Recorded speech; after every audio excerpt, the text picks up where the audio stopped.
সময় আর স্রোত কারো জন্যই অপেক্ষা করে না। ঠিক তেমনি কারো জন্য অপেক্ষা না করে আরও 2টো দিন কেটে গেছে।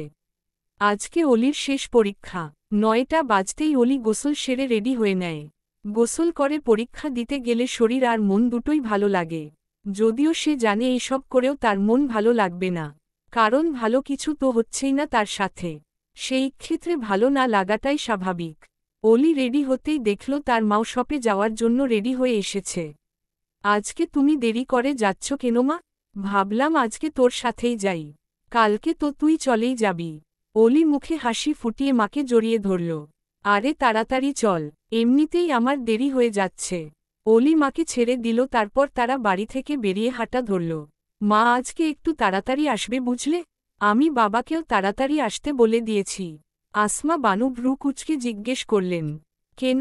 অলি হাসিমুখেই বলল, তোমাকে আর বাবাকে নিয়ে ঘুরতে যাব মা। তাই নাকি? কোথায় ঘুরতে যাবি? বসুন্ধরাতে যাব। আসমা বানুর হাসিটা মিলিয়ে গেল।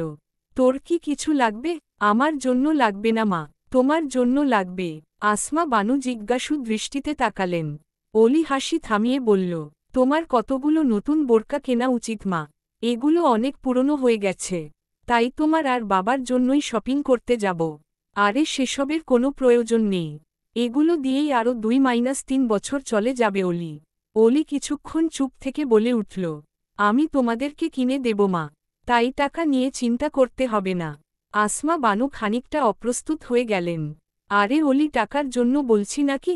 অলি হঠাৎ করেই হাঁটা থামিয়ে আলতো হাতে মায়ের হাতজোড়া ধরল। মা প্লিজ, না করবে না। আমি তোমাদের জন্য কখনো কিছু করতে পারিনি। এতটুকু করতে দেও আমাকে। আমি জানি তোমরা সারাজীবন আমার জন্যই কষ্ট করে গেছ। নিজেরা কষ্ট পেলেও আমাকে কষ্ট পেতে দেওনি কখনো। আমাকে ভালো স্কুলে পড়িয়েছ, ভালো পোশাক, ভালো খাবার, আমাকে ভালোভাবে বড় করার জন্য সবকিছু করেছ। আমি তোমাদের প্রতি কৃতজ্ঞ মা। মেয়ের কথা শুনে আসমা বানু স্তব্ধ হয়ে গেলেন। এসব তুই কি বলছিস পাগলি মেয়ে? এগুলো করা তো বাবা মা হিসেবে আমাদের দায়িত্ব ছিল। অলি আরও কিছু হয়তো বলতে চাইল, কিন্তু আসমা বানুর তারায় আর বলে উঠতে পারল না। আসমা বানু শপে ঢোকার সময় অলির দিকে তাকিয়ে বললেন, তুই আমাদের কাছে অনেক প্রিয় অলি। আমি আর তোর বাবা তোকে অনেক ভালোবাসি। সব সময় এটা মনে রাখিস। অলি উত্তরে কিছু বলতে চাইল, কিন্তু তার আগেই আসমা বানু শপে ঢুকে গেলেন। অলিও হাতে থাকা ঘড়িতে দৃষ্টি বুলিয়ে স্কুলের দিকে এগিয়ে গেল। ছুটির পর প্রতিদিনের মতোই কমন রুমে বসে শায়লার সাথে কথা বলছিল অলি। ধুর, দুলাভাইকে দেখতেই পারলাম না। ছবিও দেখালি না অলি। তুই কি কোনোভাবে আমাকে সন্দেহ করিস? আরে আমি দুলাভাইয়ের দিকে নজর দিব নাকি? দেখালে কি হতো? অলি উত্তর না দিয়ে গ্লাসে পানি ঢেলে খেতে লাগল। শায়লা মুখ ফুলিয়ে বলল, তুই একবার চাওয়াতেই আমি আমার ভাইয়ের ছবি পাঠিয়ে দিয়েছিলাম, আর তুই বিয়ের পর অনেক খারাপ হয়ে গেছিস। অলি পানি খেয়ে মুখ মুছে বলল, আরে শালু, বললাম তো ওনার ছবি নেই আমার ফোনে। তোকে কিভাবে দেখাবো বল? তাহলে প্রমিস কর যে শ্বশুর বাড়িতে গিয়ে তার ছবি তুলে পাঠাবি। অলি কিছুক্ষণ ভেবে বলল, তুই হয়তো ওনাকে চিনিস। কিভাবে চিনিস সেটা না বলে বারবার এই কথাটা বলিস না তো। অলি বলতে গিয়েও বলল না। রিফাত যে শায়লার ভাই, এটা জানার পর শায়লার সাথে কথাই বলতে ইচ্ছা করে না অলির। কিন্তু শায়লার সাথে ওর স্কুল লাইফের শুরু থেকেই বন্ধুত্ব। অলি জানে শায়লা মোটেও রিফাতের মতো নয়। তবে এই ব্যাপারটা শায়লার না জানাই ভালো। বাড়িতে যেতে হবে রে, তোর কাছে তো আমার নম্বর আছেই। বাকি কথা ফোনে হবে।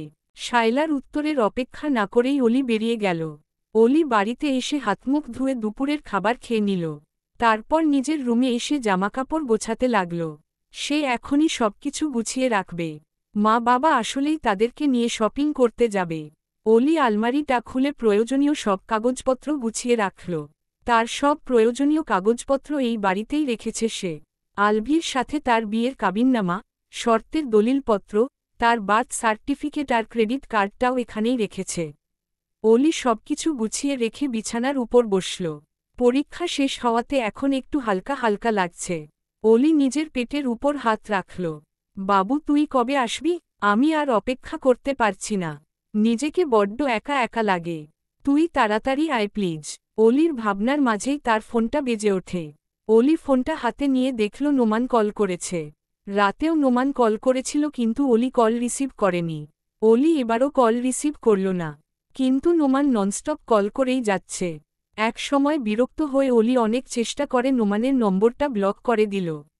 অলি ঘড়ির দিকে তাকিয়ে দেখল এখন বিকেল ৫টা বাজে। কিছুক্ষণ যেতেই লিয়াকত হোসাইন বাড়িতে ফিরে আসেন। বাবা, মা কি ভুলে গেল নাকি? লিয়াকত হোসাইন মৃদু হেসে বললেন। আরে না, ভোলেনি, সন্ধ্যার পরপরই চলে আসবে। লিয়াকত হোসাইন ফ্রেশ হতে নিজেদের রুমে চলে যায়। মাগরিবের আজান দিয়েছে কিছুক্ষণ আগেই।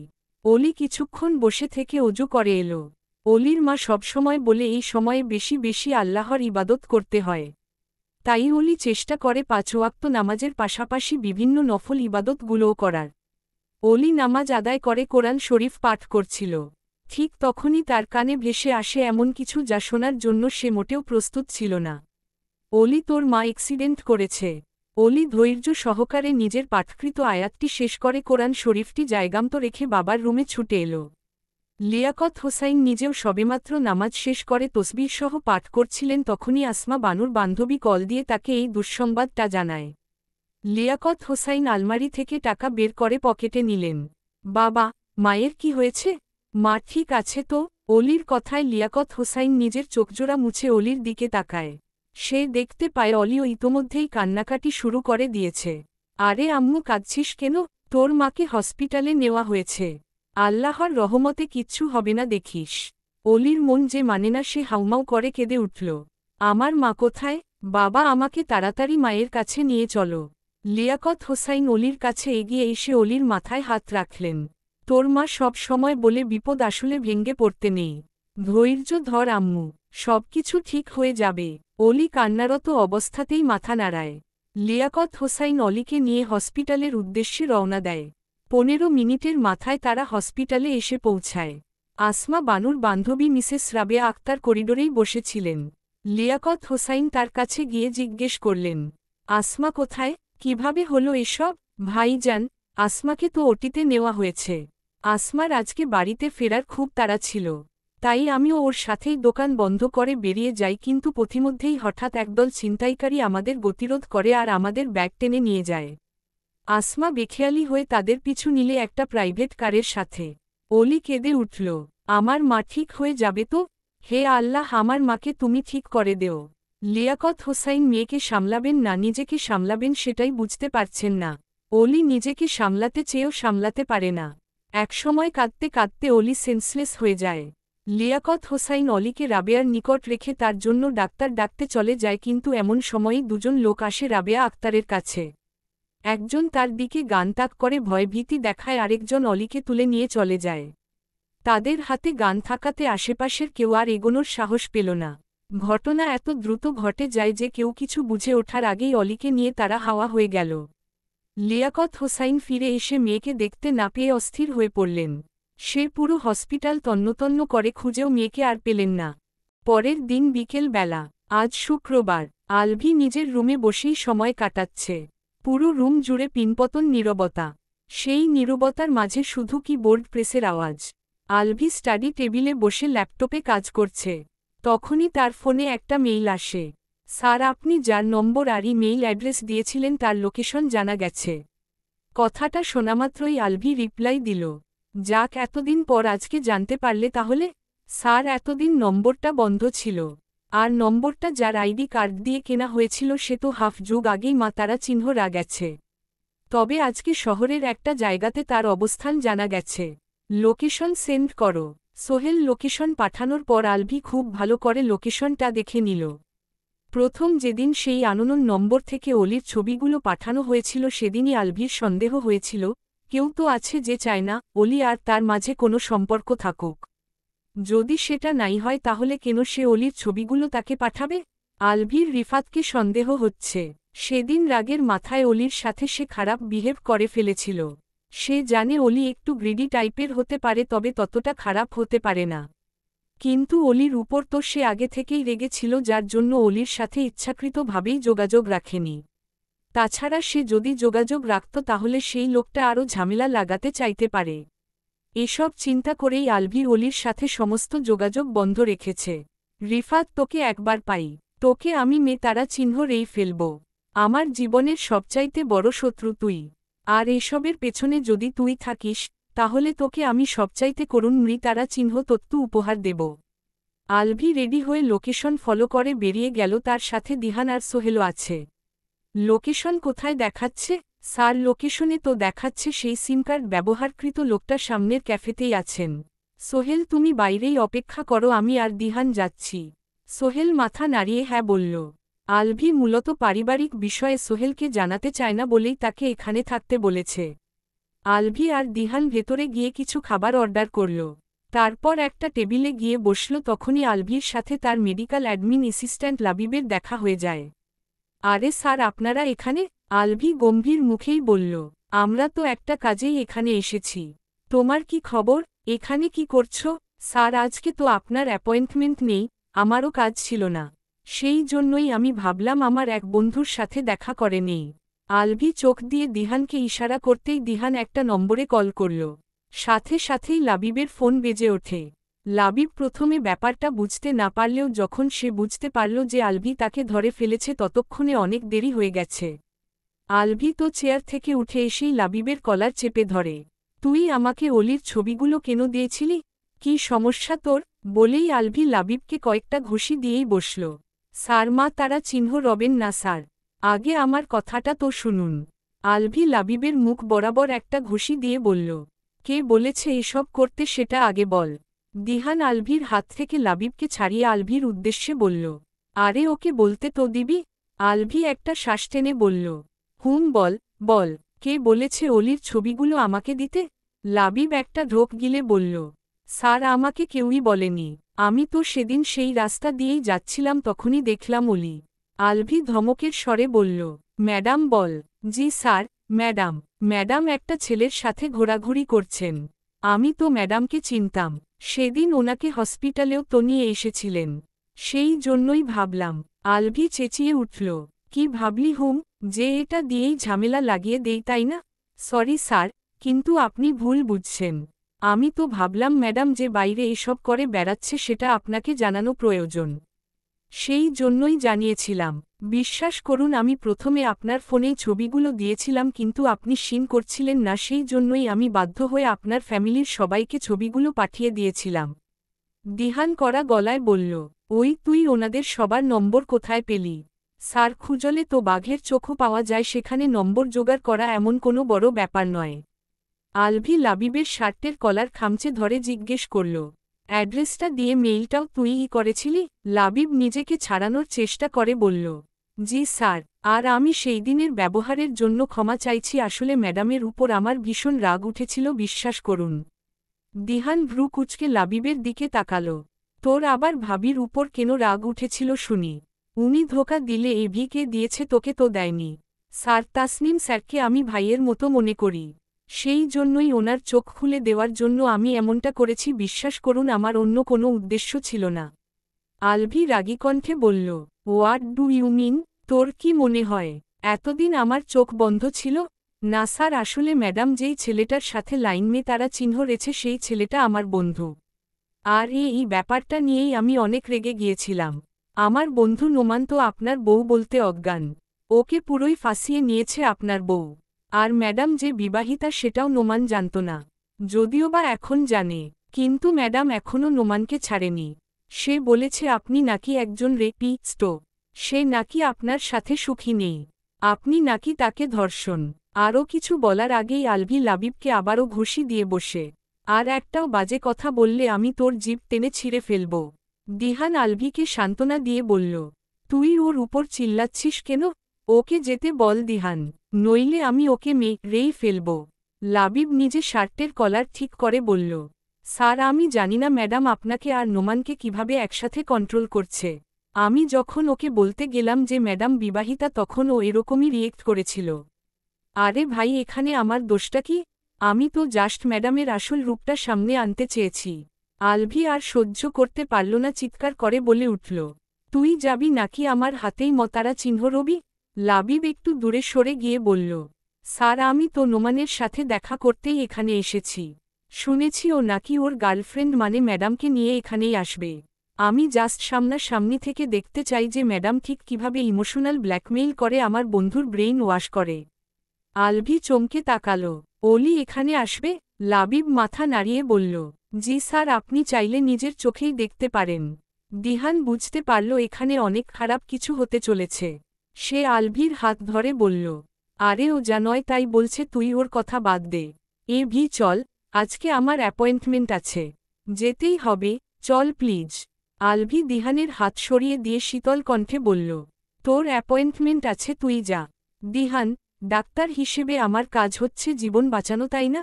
কিন্তু আমার কেন মনে হচ্ছে আজকে কেউ একজন আমার হাতেই খুন হবে? কথাটা শুনে দিহান আবারও আলভির হাত ধরল। রাগে আলভির শরীর কাঁপছে। প্লিজ মাথা ঠান্ডা রাখো। আমার মাথা ঠান্ডাই আছে দিহান। আফটার অল আমি ওকে ঠান্ডা মাথায় তারা চিহ্ন ন করব। দিহান আরও কিছু বলতে চাইল, কিন্তু আলভির তীক্ষ্ণ চাহনির সামনে সে কিছুই বলে উঠতে পারল না। তুই ওকে বাঁচাতে আসার মতো ভুল করিস না দিহান, তাহলে ওর বদলে আমি হয়তো তোকেই তারা চিহ্ন ন করে ফেলব। এই পৃথিবীতে বেইমানরা হচ্ছে এক প্রকার আবর্জনা, তাদেরকে ডাস্টবিনে না ফেললে পরিবেশ দূষিত হয়। দিহান ভয়ার্ত গলায় বলল, তুই ওকে ডিভোর্স দিয়ে দিলেই তো হয়। দিহানের এই কথাটা শুনে অলির দেওয়া শর্তগুলোর কথা মনে পড়ে যায়, যা আলভির ক্ষতস্থানে লবণের কাজ করে। সেই রাস্তা ওই মেয়েটা শুরুতেই বন্ধ করেই দিয়েছে। আমি এখন হাড়ে হাড়ে টের পাচ্ছি ও ওই সব শর্ত কেন দিয়েছিল। কোন সব শর্তের কথা বলছিস? বাদ দে, তুই চলে যা। ডিভোর্স দেওয়ার রাস্তা থাকলেও আমি ওকে ডিভোর্স দিতাম না, আমি তো অন্য রাস্তায় গিয়ে ওকে একেবারে তারা চিহ্ন ন করেই ফেলব। আমার মনের তারা চিহ্ন তত্ত্ব ঘটানোর অস্ত্রকে আমি আগেই ডিস্ট্রয় করে ফেলব। দিহানকে চলে যেতে বললেও দিহান আলভির সাথেই থাকল। এখানে এই অবস্থায় আলভিকে একা রেখে যাওয়া মোটেও বুদ্ধিমানের কাজ হবে না। ওরা আসছে, আপনারা ওই দিকটাতে চলে যান, যেন ওরা আপনাদেরকে দেখতে না পায়। লাবিবের কথার উত্তরে দিহান বলে ওঠে, আমরা ওখানে গিয়ে লুকিয়ে থাকব কেন? আমরা কি চোর নাকি? আলভি একটা বিরক্তিসূচক শব্দ উচ্চারণ করে বলল, বেশি কথা বললে কিন্তু তোর কপালে দুঃখ আছে। চল ওইদিকে গিয়ে দাঁড়াই। যদিও আমার মনে হয় না বেশিক্ষণ আমি ওদের রোমান্টিক শো দেখতে পারব। আলভি কিছুক্ষণ থেমে একটা শ্বাস ফেলে হাসকিস্বরে বলল, দিহান, আমি ওকে তারা চিহ্ন রে ফেলতে নিলে আমাকে আটকাস। আমি ওকে তারা চিহ্ন রে নিজের হাত নোংরা করতে চাই না। আলভি স্বাভাবিকভাবে বললেও দিহান বুঝতে পারল আলভির ভেতরে অলরেডি তারা চিহ্ন রক্তক্ষরণ হচ্ছে। আলভি আর দিহান কাউন্টারের পাশে লুকিয়ে রইল। কিছুক্ষণ পরেই সেখানে নোমান অলিকে নিয়ে আসে। নোমান অলির হাত ধরেছিল। অলি ক্যাফেতে ঢুকেই আশেপাশে তাকাল। ভয়ে তার গলা শুকিয়ে আসছে। নোমান একটা চেয়ার এগিয়ে দিয়ে বলল, বসুন। না মানে বসো। অলি হাসার চেষ্টা করে চেয়ারে বসল। নোমান লাবিবকে দেখিয়ে বলল, ও হচ্ছে আমার বন্ধু লাবিব। লাবিবকে দেখে অলির চেনা চেনা লাগল, কিন্তু ঠিক চিনতে পারল না। নোমান অলির সামনের চেয়ারে বসেছে আর লাবিব নোমানের পাশের চেয়ারে বসেছে। কি খাবে অলি? অলি নাবোধক মাথা নাড়ে। নোমান একটা শুষ্ক ঢোক গিলে অলিকে ইশারায় কিছু বলতেই অলি বলে ওঠে, আমি নুডলস খাব। ওয়েটার নুডলস দিয়ে গেল। নোমান লাবিবের দিকে তাকিয়ে বলল, তুই অলির সাথে দেখা করতে চেয়েছিলি তাই নিয়ে আসলাম। নোমান, আমি ওনাকে চিনি, উনি কার্ডিওলজিস্ট তাসনিম মির্জার ওয়াইফ। কথাটা শুনে অলি মাথা নিচু করে নিল। তখনই তার কানে থাকা ব্লুটুথে হুমকির স্বর ভেসে আসে, তুই কিন্তু ঠিকঠাক কাজ করছিস না। রাতের থেরাপির কথা ভুলে যাসনি নিশ্চয়ই। ভুলে গেলেও সমস্যা নেই, আমি আছি তো মনে করিয়ে দেওয়ার জন্য। অলির শরীর হিম হয়ে আসে। মনে হচ্ছে সে যখন তখন জ্ঞান হারাতে পারে। সেই সাথে মনে পড়ে যায় গত রাতের নির্যাতারা চিহ্নতনের কথা। সেসবের উপর কাল রাত থেকেই সে অভুক্ত। অলি একবার সামনে থাকা নুডলসের দিকে তাকিয়ে সেটা হাতে নিয়ে খেতে লাগল। নিজের জন্য না হলেও বাচ্চাটার জন্য তাকে খেতেই হবে। শুধু খেয়েই যাবি? এত খিদে তোর? গুলি কিন্তু অনেক টেস্টি, খাবি নাকি? শুধু খেয়েই যাবি? এত খিদে তোর? গুলি কিন্তু অনেক টেস্টি, খাবি নাকি? ব্লুটুথ থেকে ভেসে আসা বাক্যগুলো শুনে অলির খাওয়া থেমে যায়। সে এক গ্লাস পানি পুরোটা খেয়ে ওড়না দিয়ে মুখ মুছে নিল। তারপর লাবিবের দিকে তাকিয়ে হাসিমুখে বলল, আপনি তাসনিম মির্জার কথা বলছেন? আরে সে সবার সামনে কার্ডিওলজিস্ট, কিন্তু ভেতরে ভেতরে সে একটা তারা চিহ্ন। আর মেয়ে দেখিলেই তার মাথা ঠিক থাকে না। আপনি জানেন সে আমার সাথে জোরাজুরি করেছে, আমাকে একা পেয়ে করেছিল। অলির মুখ থেকে কথাগুলো শুনে আলভির শরীর অবশ হয়ে আসে। অলি অবশ্য জানে না যে আলভি আশেপাশেই আছে। আপনি নিজের স্বামীর বিষয়ে এই সব কথা কিভাবে বলছেন? অলি কিছু বলতে চাইলেও বলতে পারে না। তাকে যা যা বলতে বলা হচ্ছে তাকে সেগুলোই বলতে হবে। অলি আরেক গ্লাস পানি নিয়ে খেতে লাগল। কি হলো বলুন, আপনি নিজের হাজব্যান্ডের ব্যাপারে এসব কিভাবে বলতে পারেন? কি হলো বলছিস না কেন? ইউসলা তারা চিহ্ন ততকে আজকে জিন্দা কবর দেব। ব্লুটুথ। অলি একটা ঢোক গিলে বলল, আমি যা সত্যি সেটাই বলেছি। ওনার সামনেও বলতে পারবো। লাবিব নোমানকে বলল, শুনলি তো এই মেয়েটা নিজের স্বামীকে নিয়ে কিভাবে কথা বলছে। তুই প্লিজ এই মেয়ের ফাঁদে পা দিস না। কথাটা শুনেই নোমান লাবিবের কলার চেপে ধরল। একটাও বাজে কথা বলিস না। অলি শুধু সত্যিটাই বলছে। এখানে ওর তো কোনো দোষ নেই। আমি লোকটাকে দেখেছি। সে অলির সাথে অনেক বাজে বিহেভ করেছিল। আই এম ড্যাম শিওর যে ওই লোকটা একটা প্রফেশনাল রেপিস্ট। তুই আমাকে সাহায্য কর অলিকে ওই লোকটার হাত থেকে বাঁচাতে। লাবিব জিজ্ঞেস করল, আমি কিভাবে সাহায্য করব? নোমান শান্তকণ্ঠে বলে, আমি অলিকে বিয়ে করতে চাই। লাবিব নিজের কলার ছাড়িয়ে বলল, পাতারা চিহ্ন গল নাকি? আরেক ব্যাডার বউকে তুই কিভাবে বিয়ে করবি? নোমান অলির উদ্দেশ্যে বলল, অলি লোকটাকে ডিভোর্স দিয়ে দেবে। তাই না অলি? অলি উপরনিচ মাথা নাড়াল। আমি ওনাকে ডিভোর্স দিয়ে দেব। লাবিব বসা থেকে দাঁড়িয়ে গেল।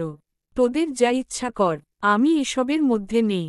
তাসনিম মির্জাকে আমি নিজের ভাইয়ের চোখে দেখি, তার সাথে বেইমানি করতে পারব না। তার জন্য তুই বন্ধুকে সাহায্য করবি না? না করব না। তুই থাক তোর মতো। আজকের পর থেকে আমাদের মাঝে আর কোনো সম্পর্ক থাকল না। লাবিব ক্যাফে থেকে বেরিয়ে যায়। নোমান কিছুক্ষণ চুপ থেকে অলির হাতটা নিজের হাতের মুঠোয় নেয়। তুমি চিন্তা করো না অলি, আমি তোমাকে সেই নরক থেকে বের করবই করব। অলি হাত ছাড়িয়ে নিতে চাইল কিন্তু নোমান আরও শক্ত করেই ধরল। আলভির মাঝে কোনো ভাবাবেগ নেই। সে চুপচাপ দাঁড়িয়ে আছে, যেন কোনো পাথরের মূর্তি। অলির কানে ভেসে এলো, এবার সেটা কর, ব্লুটুথ। অলি একটা শুষ্ক ঢোক গিলে নোমানের হাতটা দুহাতে চেপে ধরে ঠোঁটের নিকট আনল, তারপর একটা ছোট্ট চুমু দিয়ে বলল, আই লাভ ইউ। নোমান হালকা হেসে বলল, I love you too. Noman এবার নুডলসের প্লেটটা অলির দিকে এগিয়ে দিল। পুরোটা খেয়ে নেও। অলি মাথা নেড়ে খেতে লাগল। কিন্তু তাড়াহুড়ো করে খেতে গিয়ে খাবার গলায় আটকে যায়। অলি টেবিলের উপর তাকিয়ে দেখল পানি শেষ হয়ে গেছে। পানি। নোমান পানি আনার জন্য উঠে দাঁড়াল, কিন্তু তার আগেই কেউ একজন অলির দিকে পানি এগিয়ে দেয়। অলি পানিটা খেয়ে লোকটার দিকে না তাকিয়েই বলল, thank you. Thank you too Mrs Oli Tasnim Mirza. এই আলভি তাসনিম মির্জার জীবনটা হেল করে দেওয়ার জন্য। আকস্মিক কারো গম্ভীর তীক্ষ্ণ কণ্ঠে অলির অন্তরাত্মা কেঁপে ওঠে। অলি আর লোকটার দিকে তাকানোর শ্বাসটুকুও পেল না। আপনার বিয়ে হবে শুনলাম, আমাকে দাওয়াত দেবেন না? মিসেস অলি তাসনিম মির্জা। কথাটা শুনে অলির শরীর শিউরে উঠল। নোমান নিম্নস্বরে বলল, মিস্টার তাসনিম মির্জা, এখানে বসে কোনো প্রকার সিন ক্রিয়েট করবেন না। আপনি অলির এক্স হাজবেন্ড বলে আমি কিন্তু আপনাকে ছেড়ে দেব না। আলভি এক হাত টেবিলের উপর রেখে তীক্ষ্ণ চোখে নোমানের দিকে তাকায়। এক্স? আমি ওর এক্স হাজবেন্ড? বাহ, ভালোই বললেন। কিন্তু আমি ঠিক কখন থেকে ওর এক্স হয়েছি বলতে পারবেন? আমার না ঠিক মনে পড়ছে না। অলি, আপনিই বলুন না আমি কবে থেকে আপনার এক্স হয়েছি? অলিকে নিশ্চুপ থাকতে দেখে আলভি নিজের নিয়ন্ত্রণ হারিয়ে ফেলে ঠাস করে অলির গালে থাপ্পড় দিয়ে বসে। সাথে সাথেই নোমান আলভির শার্টের কলার খামচে ধরে। আপনার সাহস হয় কি করে আমার সামনে অলির গায়ে হাত তোলার? আর তোর সাহস হয় কি করে আমাকে এই প্রশ্ন করার? আলভি উল্টো দিকে ঘুরে নোমানকে মাতারা চিহ্ন রতে লাগল। অলি চুপচাপ বসে আছে। আলভি নোমানকে মেতারা চিহ্ন ফ্লোরের উপর ফেলে দিয়ে এগিয়ে আসে অলির দিকে। চুপ করে বসে আছিস কেন? বল, কবে থেকে আমি তোর এক্স হয়েছি? আলভি অলির দিকে ঝুঁকে অলির গাল চেপে ধরে রাগী কণ্ঠে বলল, তুই আমাকে মেতারা চিহ্ন ফেলার আগেই আমি তোকে মেতারা চিহ্ন ফেলব। আলভি জোর করে অলিকে তুলে নিজের কাছে টেনে নিল। এক হাত গলিয়ে দিল অলির চুলের ভাঁজে, আরেক হাত দিয়ে অলির কোমর চেপে ধরল। ছেড়ে দিন আমাকে, আমি ডিভোর্স দিয়ে দেব আপনাকে। আর কোনো কিছুই চাই না আমার। ছেড়ে দিন। হিসস। কি বলছিলি জানো? আমি একজন রেপিস্ট? আমি জোর করেছিলাম তোর সাথে? অলি কম্পিত স্বরে বলল, হ্যাঁ তো, মিথ্যা কি বলেছি আমি? আলভি হাসতে লাগল, যেই হাসি ছিল ভয়ঙ্কর। মেয়ে দেখলেই আমার মাথা ঠিক থাকে না? অলি আলভিকে দূরে সরিয়ে দিতে চাইল, কিন্তু একচুলো সরাতে পারল না। এরকম করছিস কেন? তোর সব সত্য কথার মধ্যে এই মিথ্যা কথাটা আমি মানতে পারলাম না পয়জনবী। হ্যাঁ, তোকে দেখলে আমার মাথা ঠিক থাকে না। এটা সত্যি, কিন্তু আর কাকে দেখে আমার মাথা ঠিক ছিল না? আলভি কিছুক্ষণ স্থির চোখে অলির দিকে তাকিয়ে রইল। অলির চেহারাটা আজকে ফ্যাকাশে লাগছে। আলভি হাসকিস্বরে বলল, তুই আমাকে মেতারা চিহ্ন রে ফেলতে চাস তাই না? আলভি থামল, অলিকে উপরনিচ পরক করে ফের বলল, তুই নিজেই তো এক্সপায়ার্ড হয়ে হানি থেকে পয়জন হয়ে গেছিস। আমি তো তোকে খেয়েই মতারা চিহ্ন রতে চাই পয়জনবি। খাবো তোকে। আলভির কথা শুনে অলির মাথা ঘুরে গেল। সে নিজ থেকেই বলে উঠল, ছাড়ুন আমাকে, শর্তের কথা ভুলে গেছেন দেখছি। কথাটা শোনামাত্রই আলভি অলিকে ছেড়ে দিল। ডিভোর্সের কাগজটা পাঠিয়ে দিস, অপেক্ষা করব। আলভি কোনোদিকে না তাকিয়ে ক্যাফে থেকে বেরিয়ে গেল। দিহানও তার পিছু পিছু চলে যায়। অলি চেষ্টা করেও আলভিকে কোনো কিছুই বোঝাতে পারেনি, কারণ তাতে আলভিও বিপদে পড়তে পারে। নোমান ঠোঁটের কোণে লেগে থাকা রতারা চিহ্ন তোটুকু মুছে উঠে দাঁড়াল। অলি তার সামনে গিয়ে হাতজোড় করে বলল, আপনি প্লিজ আমাকে ছেড়ে দিন। কেন করছেন এমন? কি ক্ষতি করেছি আমি আপনার? নোমানের চেহারার কাঠামো পুরোই বদলে দিয়েছে আলভি। নোমান উত্তরে কিছু না বলে ইশারা করে পেছনে তাকাতে বলল। অলি পেছনে তাকিয়ে দেখল 3-4টা বডিগার্ড টাইপের লোক তাদের দিকেই তাকিয়ে আছে। নোমান হাতের ইশারা দিয়ে চুপ থাকতে বলল, আমি আর সহ্য করতে পারছি না। আমার মা হসপিটালে আছে, তার এখন কি অবস্থা সেটাও জানি না। আমাকে প্লিজ ছেড়ে দিন।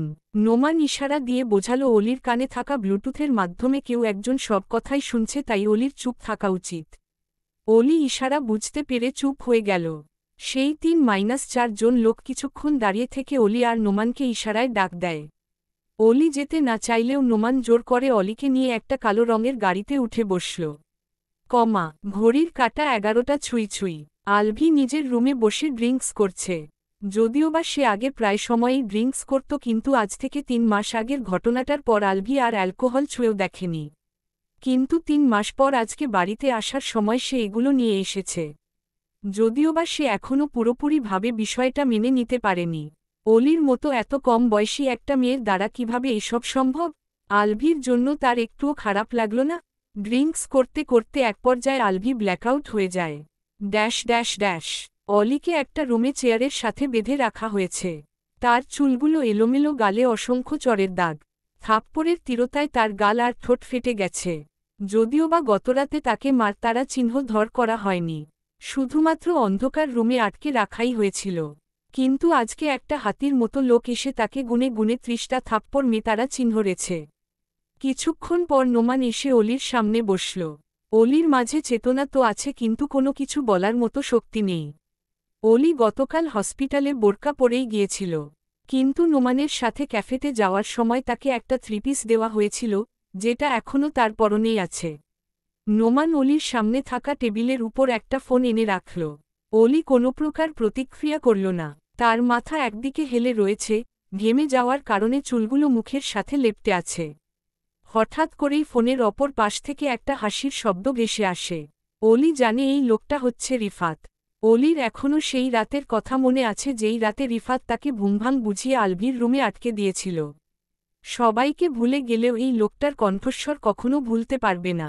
ভেবেছিলাম এভিকে সেদিন ড্রাংস দিয়ে তোকে করতে বাধ্য করার পর এভি আর তোর দিকে ফিরেও তাকাবে না, কিন্তু সেটা হলো না।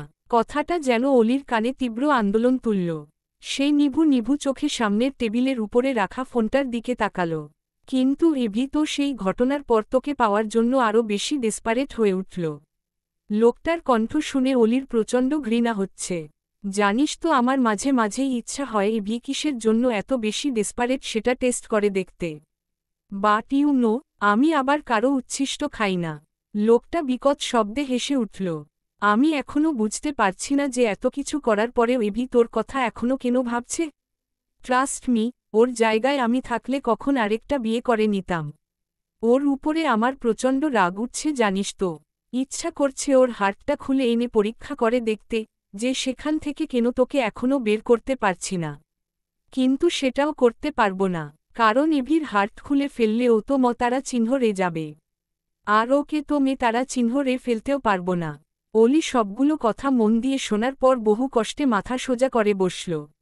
তারপর কান্নাজড়িত কণ্ঠে নিম্নস্বরে জিজ্ঞেস করল, উনি আমাকে ইচ্ছা করে করেননি? ফোনের ওপাশে থাকা রিফাত আবারও হেসে ওঠে। আরে বোকা মেয়ে, ও তো তোকে ভালোবাসত। ও কেন তোকে করতে চাইবে? তাছাড়া এভি অনেক মহান ছিল, কোনো মেয়ের দিকেই বান্দা ফিরে তাকাত না। আরে আমার তো ওকে তারা চিহ্ন জড়া বলেই মনে হতো। বাট ও তো একরাতেই তোকে প্রেগন্যান্ট বানিয়ে ছেড়ে দিয়েছে। রিফাতের কথা শুনে অলির গলা শুকিয়ে এলো। তার মানে রিফাতও জানে যে অলি প্রেগন্যান্ট। এটা অলির জন্য মোটেও ভালো খবর নয়। অলি প্রেগন্যান্ট এটা শুনে নোমান আর চোখে একবার অলির দিকে তাকায়। অলি ঠোঁট চেপে কেঁদে ওঠে। প্লিজ আমাকে ছেড়ে দিন। আমি আপনাদের কি ক্ষতি করেছি? অলির আওয়াজ বড্ড ক্ষীণ শোনালো, যেন ফিসফিসিয়ে কথা বলছে। তুই আমার কোনো ক্ষতিই করিসনি, তবে একজনের অনেক বড় ক্ষতি করেছিস। আর সে আমার পার্টনার। তোকে ছেড়ে দেব, তবে তার আগে তুই ডিভোর্স পেপারে সাইন করবি আর এভির বাচ্চাটাকে তারা চিহ্ন রোশন করে ফেলবি। ওকে? অলি কান্নার মাঝেই বলে ওঠে। না না প্লিজ, আমি আমার বাবুকে নিয়ে অনেক দূরে চলে যাব। কখনো তার কাছে ফিরে যাব না। আমার বাবুটার কোনো ক্ষতি করবেন না।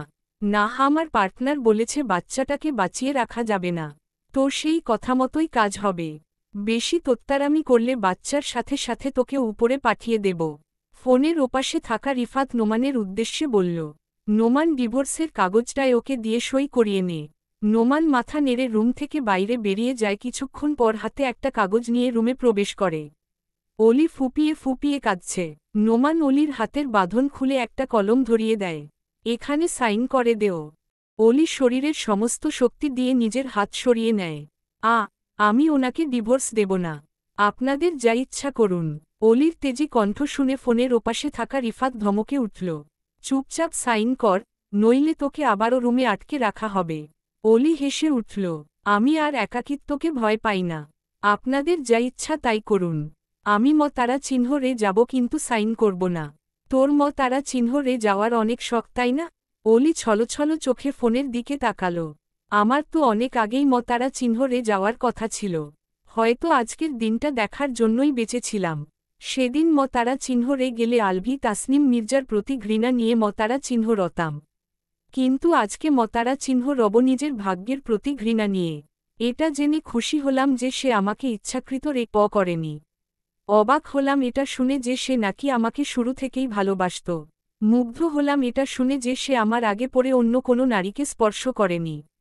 ভাগ্যের প্রতি এক আকাশ পরিমাণ ঘৃণা থাকলেও আমার কোনো আফসোস নেই। তবে শেষ নিঃশ্বাস পর্যন্ত আমি আলভি তাসনিম মির্জার স্ত্রী হিসেবে থাকতে চাই। তাইমে তারা চিহ্ন রে ফেললেও আমি ওই পেপারে সাইন করব না। রিফাত চিৎকার করে উঠল। নোমান 2 জন লোককে ডেকে এনে ওকে তারা চিহ্ন রে ফেল। নোমান কিছুটা ঘাবড়ে গেল, কিন্তু অলির মাঝে কোনো প্রতিক্রিয়া নেই। এমন সময় ফোনের ওপাশে থাকা রিফাতের হাত থেকে আরেকজন লোক ফোনটা টেনে নিয়ে যায়। তারপর রুক্ষ কণ্ঠে রিফাতকে বলে, ও ডিভোর্স পেপারে সাইন না করা পর্যন্ত ওকে তারা চিহ্ন রবি না। ও যদি ডিভোর্স পেপারে সাইন না করে তাহলে এভি কখনোই দ্বিতীয় বিয়েতে রাজি হবে না। আমি এভিকে চিনি, এভি সারাজীবন ওর জন্যই অপেক্ষা করবে। এই লোকটার কণ্ঠ শুনে অলির চোখ বড় বড় হয়ে যায়। তার মনে হচ্ছে এই কণ্ঠটাও সে এর আগে শুনেছে।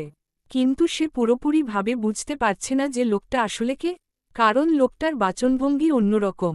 তারা চিহ্ন, তার মানে ওই পেপারে সাইন না করা পর্যন্ত আমাকে ওরা তারা চিহ্ন রবে না। এটাই আমার কাছে একমাত্র সুযোগ তারা চিহ্ন। কথাগুলো ভেবেই অলি মুখে হাসি টেনে বলল, আমি এই পেপারগুলোতে সাইন করে দিতাম, কিন্তু আপনারা আমার গায়ে হাত তুলেছেন, টর্চার করেছেন। সেই জন্যই আমি এখানে সাইন করব না। একটা কথা শুনে রাখুন, আমাকে টর্চার করে কখনোই এই পেপারে সাইন করাতে পারবেন না। দ্বিতীয় লোকটা ফোনের ওপাশ থেকে বলল, দেখা যাক তুই কতক্ষণ টর্চার সহ্য করতে পারিস। পিঠের উপর যখন স্পেশাল ডোজ পড়বে তখন সুরসুর করে পেপারে সাইন করে দিবি। নোমান কিছু একটা ভেবে বলে উঠল, বসো, আপনারা নিশ্চিন্তে থাকুন, আমি তো আছি। আমি ওকে দিয়ে আজকে রাতের মধ্যেই পেপারগুলোতে সাইন করিয়ে নেব। আপনারা কেউ এই নিয়ে ভাববেন না। সেটা তোর জন্যও ভালো হবে। ঠিকঠাক কাজ না হলে তুইও কিন্তু টাকাগুলো পাবি না। কাল সকালের মধ্যে ওকে দিয়ে পেপারগুলোতে সাইন করিয়ে রাখবি। তারপর ওর তারা চিহ্নর আর শখটাও পূরণ করে দিবি। ওকে এমন স্পেশাল ডোজ দিয়ে তারা চিহ্ন রবি যেন লাতারা চিহ্ন শটাও কেউ কখনো খুঁজে না পায়। ওকে বসো। টুট টুট আওয়াজে কলটা কেটে যায়। অলি শান্ত চোখে নোমানের দিকেই তাকিয়ে আছে। লোকটা যে এতটা জঘন্য সেটা সে ভাবতেও পারেনি। অলি শোনো, পেপারগুলোতে সাইন করে দেও। অলি কিছুক্ষণ চুপ থেকে বলল, আমাকে ছেড়ে দিন।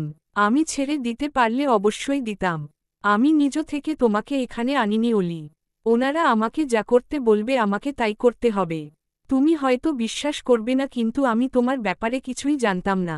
আমাকে যখন যা করতে বলা হয়েছে আমি শুধু তাই করেছি।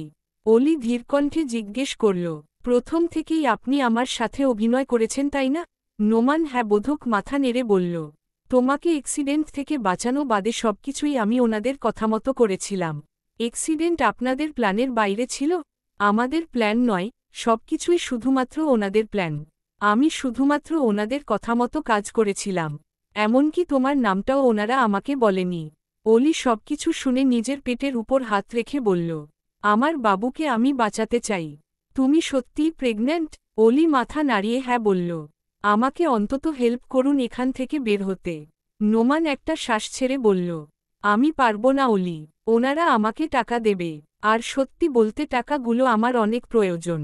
অলি মাথা তুলে নোমানের দিকে স্থির চাহনি নিক্ষেপ করল, আপনি টাকা দিয়ে কি করবেন? আমি সেদিন তোমাকে মিথ্যা বলেছিলাম যে আমার নানু মাতারা চিহ্নরা গেছে। আসলে আমার নানু মাতারা চিহ্নরা যায়নি। সে বেঁচে আছে কিন্তু তার কণ্ঠ ভারী হয়ে এল। উনার হার্ট ফেইল করেছে অলি। এখন মাত্র 25% কাজ করছে। ডাক্তার বলেছে অপারেশন না করালে বেশি দিন বাঁচবেন না। নোমান চোখ নামিয়ে নিল, বাইপাস সার্জারি করতে হবে, 5 লাখ টাকার উপরে খরচ। আমি ল স্টুডেন্ট, LLB করছি। সেই সাথে একটা ছোটখাটো চাকরি করি। তার উপরে আমার বাবা মা নেই। আমি ছোট থাকতেই তারা একটা অ্যাক্সিডেন্টে মাতারা চিহ্নরা গেছেন।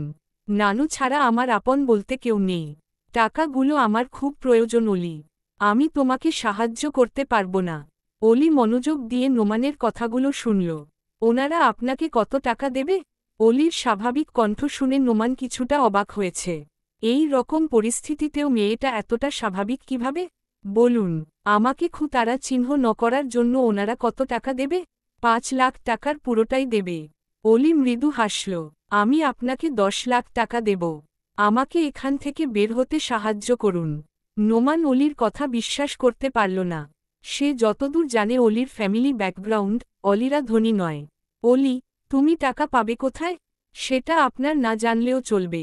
নোমান একটা শুষ্ক ঢোক গিলে বলল, আমি তোমাকে বিশ্বাস করব কিভাবে যে তুমি আমাকে সত্যিই টাকা দেবে? অলি নিজের পেটের উপর হাত রেখে বলল, আমি আমার বাবুকে ছুঁয়ে বলছি টাকাগুলো দেব আপনাকে। প্লিজ সাহায্য করুন।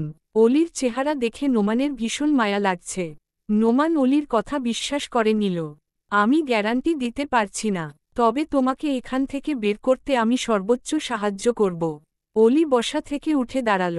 এলোমেলো চুলগুলো হাতখোপা করে ওড়নাটা মাথায় প্যাঁচিয়ে নিল। কয়েকবার দোয়া ইউনুস পরে দরজার সামনে এসে বলল, আপনি শুধু আমার কথামতো কাজ করুন।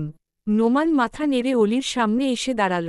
অলি ফের বলল, বাইরে গিয়ে দেখে আসুন আশেপাশে মোট কতজন আছে।